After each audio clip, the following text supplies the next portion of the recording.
Please आज एक promise करो कि टेंशन कोई भी हो, सोल्यूशन है, कहीं ना कहीं उसका सोल्यूशन है। और वो सोल्यूशन आत्म बिल्कुल नहीं है, कभी नहीं है, किसी हालत में नहीं है। देखो, मैं कितना भी ज्ञान दे दूं, सोचना आपको खुद ही है कि आपकी जान आपकी सबसे कीमती चीज है। चाहे कोई भी बड़े से बड़ा स्ट्रेस हो लाइफ में, एक बार इमेजिन करो अपने माँ बाप की हालत अगर उन्हें पता चले कि तुमने अपनी जान ले ली है, खुदकुशी कर ली है। शायद आप सोच भी नहीं सकते कि उनको कैसा फील होता होगा। एकदम डायरेक्ट बोलूं, दिल से बोलूं, मेरा पहला नेशनल अवार्ड जो मुझे आज हमारे आदरणीय राष्ट्रपति जी के हाथों से मिलेगा, मैं बता नहीं सकता कि कितनी खुशी हो रही है। आपको पता है, जिस दिन इस नेशनल अवार्ड की अनाउंसमेंट हुई थी ना, उस दिन मैं अपनी माँ से बात करते हुए अपने बचपन का एक दिन याद कर रहा था, जिस दिन एग्ज़ाम का रिजल्ट आया था और मेरे मार्क्स बिल्कुल अच्छे नहीं थे। आप लोगों से झूठ नहीं कहूँगा, मैं उस कक्षा में फेल हो गया था। रिपोर्ट कार्ड लाते हुए मैं ये सोच रहा था कि आज घर में बड़ी कुटाई होने वाली है यार। उस दिन मेरे पिताजी ने मुझे सामने बिठाया और बड़ी शांति से कहा, देखो बेटा, तुम करना क्या चाहते हो, ये बताओ मुझे, बताओ करना क्या चाहते हो। मैंने कहा, पापा, मैं स्पोर्ट्स में मन लगता है मेरा, मैं खेल कूद करना चाहता हूँ, खिलाड़ी बनना चाहता हूँ। उन्होंने कहा, ठीक है, फिर उसमें ध्यान दो, हम सपोर्ट करेंगे, साथ में थोड़ी पढ़ाई भी करो। आप विश्वास नहीं करोगे, खेलते खेलते मैं मार्शल आर्ट करने लग गया, मैं मॉडलिंग में आ गया, एक्टिंग शुरू कर दी। उन्होंने हर चीज़ में मुझे सपोर्ट किया।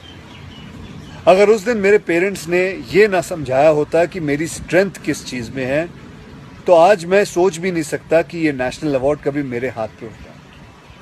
ये अपने लाइफ की कहानी मैं आपको एक वजह से सुना रहा हूँ। कुछ दिन पहले अखबार में मैंने पढ़ा था कि एक आईआईटी के स्टूडेंट्स ने फांसी लगा के आत्महत्या कर ली।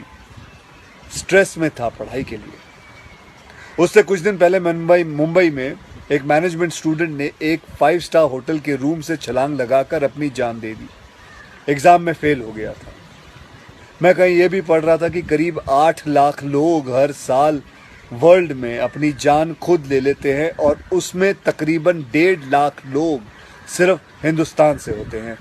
और यंग लोगों में आत्महत्या के सबसे बड़े कारण जो होती है वो होती है पढ़ाई या फिर रिलेशनशिप का स्ट्रेस। क्यों? तुम्हारी जान एक एग्जाम के मार्कशीट से सस्ती हो गई है? नहीं। ऐसा क्या पढ़ाई कर रहे हो? इससे तो देश के लिए सरहद पे जाके जान लगा दो दांव पे। चाहे कोई भी बड़े से बड़ा स्ट्रेस हो लाइफ में, एक बार इमेजिन करो अपने माँ बाप की हालत अगर उन्हें पता चले कि तुमने अपनी जान ले ली है, खुदकुशी कर ली है। शायद आप सोच भी नहीं सकते कि उनको कैसा फील होता होगा। मान लिया कि आपका स्ट्रेस बहुत बड़ा है, पर इतने हल्के में मत लो अपनी लाइफ को यार। आपको पैदा करने वालों को जिंदगी का सबसे बड़ा दुख दे के मत जाओ।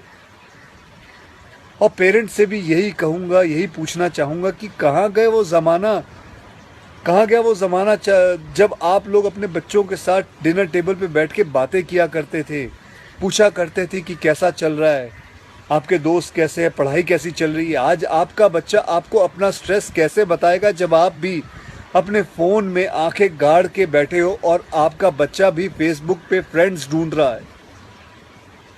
ऐसा क्यों होता है कि जब बच्चे को हाथ पांव पे चोट लगती है तो आप फट से डॉक्टर को बुला लेते हो, लेकिन अगर उसे दिमाग में स्ट्रेस हो तो हम बस एक लेक्चर झाड़ देते, कहते थे बेटा नो, थिंक पॉजिटिव बेटा, थिंक पॉजिटिव। मेंटल हेल्थ के लिए भी डॉक्टर या काउंसलर से हेल्प लेना उतना ही ज़रूरी है जितना और किसी तकलीफ के लिए। इसमें कोई शर्म की बात नहीं है। देखो, मैं कितना भी ज्ञान दे दूं, सोचना आपको खुद ही है कि आपकी जान आपकी सबसे कीमती चीज़ है। कोई स्ट्रेस आए ना तो उसको बोल देना बहुत अच्छा है। अपने अंदर घुलना, उसको अंदर रखना, दबा के रखना बिल्कुल नहीं। किसी दोस्त को बोल दो या अपने माँ बाप से शेयर करो। मेरे एक फ्रेंड ने उस दिन व्हाट्सएप पे एक बहुत काम की बात फॉरवर्ड की थी। एक हॉस्पिटल की ओपन हार्ट सर्जरी यूनिट के बाहर एक शेर लिखा हुआ था, मैं आपसे शेयर करना चाहता हूँ। वहाँ लिखा हुआ था कि अगर दिल खोल लेते अपने यारों के साथ तो आज खोलना ना पड़ता औजारों के साथ। भैया मुझे एक प्रॉमिस करो कि आज प्लीज आज एक प्रॉमिस करो कि टेंशन कोई भी हो, सल्यूशन है, कहीं ना कहीं उसका सल्यूशन है, और वो सल्यूशन हत्या बिल्कुल नहीं है, कभी नहीं है, किसी हालत में नहीं है। अपना ध्यान रखो, मिलते हैं फिर। Till then, next time, good bye, जय हिंद।